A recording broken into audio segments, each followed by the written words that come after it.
मतदारसंघातील निकालासंदर्भात 11 बुलेट गाड्यांची पैज लावणाऱ्या मोहिते पाटील समर्थक निलेश पाटील यांनी अखेर माघार घेतली। तर भाजप उमेदवार रणजितसिंह नाईक निंबाळकर समर्थक अनुप शाह मात्र आजही पैज लावण्यावर ठाम आहेत। कायद्याच्या धाकामुळे आपण पैजेतून माघार घेतल्याचं निलेश पाटील यांनी म्हटलेलं आहे। तर पैजेचा विडा उचलणाऱ्या फलटणच्या अनुप शाह यांनी मात्र होऊ दे गुन्हा, मी पैज लावायला तयार असल्याची ठाम भूमिका घेतलेली आहे।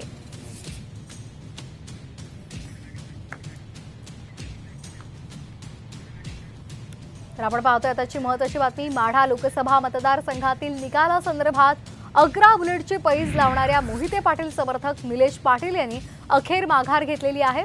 तर भाजपचे उमेदवार रणजितसिंह नाईक निंबाळकर समर्थक अनुप शाह हे मात्र आपल्या पैजेवर ठाम आहेत। कायद्याच्या धाकामुळे आपण पैजेतून माघार घेतल्याचं निलेश पाटील यांनी म्हटलेलं आहे। तर पैजेचा विडा उचलणाऱ्या फलटणच्या अनुप शाह यांनी मात्र आपण ठाम असल्याचं त्यांनी म्हटलेलं आहे। गुन्हा झाला तरी हरकत नाही, मात्र मी ठाम असल्याचं त्यांनी सांगितलंय। कायद्याच्या कुठल्याही चौकटीत बसत नाही व कायद्याच्या चौकटीचा अभ्यास करून चौकटीत बसत नसल्यामुळे हा विषय आम्ही इथं थांबवत आहे।